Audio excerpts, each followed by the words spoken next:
10ই জুলাইয়ের নির্দেশ মতো প্রচার পর্বে পুলিশ মোতায়েন করতে এবং বাইক বাহিনীর দৌরাত্ম্য বন্ধ করতে কেন ব্যর্থ রাজ্য সরকার? মুখ্য সচিব এবং স্বরাষ্ট্র সচিবের কাছে জবাবদিহি করলেন হাইকোর্টের বিচারপতি সঞ্জীব বন্দ্যোপাধ্যায়। 15 জুলাই আদালতে হলফনামা পেশের নির্দেশ। আজ রাজ্য নির্বাচন কমিশনের আইনজীবী আদালতে জানান, আদালতে 10 তারিখের নির্দেশ মতো নিরাপত্তা দিতে ব্যর্থ রাজ্য সরকার। এরপরই ক্ষোভ প্রকাশ করেন বিচারপতি। দুপুর 2টা নাগাদ অ্যাডভোকেট জেনারেলের এজলাসে উপস্থিত হলে রাজ্য সরকারকে হলফনামা পেশের নির্দেশ দেয় আদালত।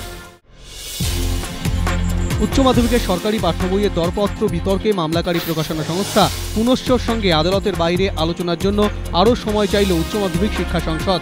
আজ কলকাতা হাইকোর্টে মামলা শুনানি শুরুতেই অ্যাডভোকেট জেনারেল বিমল চট্টোপাধ্যায় বলেন, আলোচনার জন্য আরও কিছু সময় দরকার। আলোচনার মাধ্যমে দ্রুত সমস্যা সমাধানের নির্দেশ দেয় আদালত। এরপর আজ দুপুর 2টোয় অ্যাডভোকেট জেনারেলের ঘরে এই মামলার সঙ্গে যুক্ত সব পক্ষ বৈঠকে বসে। 15 তারিখ মামলার পরবর্তী শুনানি। এদিকে গত মঙ্গলবার অস্বচ্ছতার অভিযোগে উচ্চ মাধ্যমিকের সমস্ত সরকারি পাঠ্যপুস্তক ছাপানোর দরপত্র প্রক্রিয়া, পাঠ্যপুস্তকের প্রকাশনা এবং বিক্রির ওপর অন্তর্বর্তী স্থগিতাদেশ দেয় কলকাতা হাইকোর্ট। সেই অন্তর্বর্তী নির্দেশ মানা হচ্ছে কিনা তাও নিশ্চিত করতে বলেছে আদালত। অভিযোগ, বই ছাপার জন্য দরপত্রে সবথেকে বেশি রয়্যালটি দিতে চেয়েছিল পুনশ্চ, কিন্তু বরাদ দেওয়া হয় ওরিয়েন্ট ব্ল্যাক সোয়ান নামে সংস্থাকে।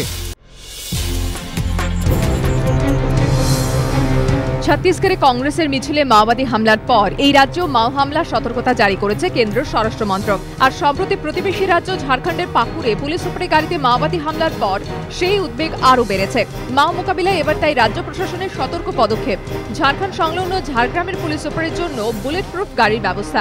রাজ্য স্বরাষ্ট্র দপ্তর সূত্রে খবর, ঝাড়গ্রামের পুলিশ সুপার নিজের নিরাপত্তা নিয়ে আশঙ্কা প্রকাশ করার পর পুলিশ রিপোর্টের ভিত্তিতেই তার জন্য এই আয়োজন।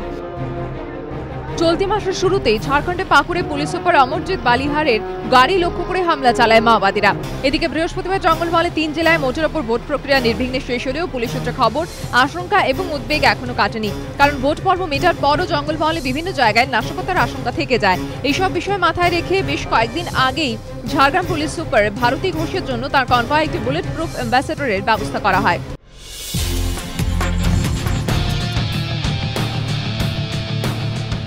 ক্যাপ্টেন কুল শুধু তারুণ্যের স্লোগানই তোলেননি, তরুণ তুর্কিদের নিয়ে তার হাতে গড়া স্কোয়াডই স্বপ্ন ছুঁয়েছে একের পর এক।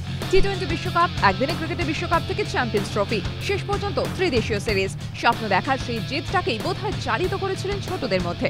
আর কি আশ্চর্য সমাপতন! টিম ধোনির ত্রিদেশীয় সিরিজ জয়ের পরই ডারবিনে ত্রিদেশীয় সিরিজ জিতে চমকে দিল ভারতের অনূর্ধ্ব 19 দল। ডারবিনে ভারত, অস্ট্রেলিয়া এবং নিউজিল্যান্ডের ত্রিদেশীয় সিরিজের ফাইনাল। মুখোমুখি ভারত অস্ট্রেলিয়া। টসে জিতে ফিল্ডিং নেয় ভারত। ভারতীয় বোলারদের দাপটে 25 ওভারের মধ্যে গুটিয়ে যায় অসি ইনিংস। ব্যাকগ্রাউন্ডরা অল আউট হয়ে যায় মাত্র 75 রান। এরপর মাত্র 2 উইকেট হারিয়ে প্রয়োজনীয় রান তুলে নেয় ভারত। টুর্নামেন্টের সেরা নির্বাচিত হয়েছেন অনূর্ধ্ব 19 ভারত অধিনায়ক বিজয় জোল।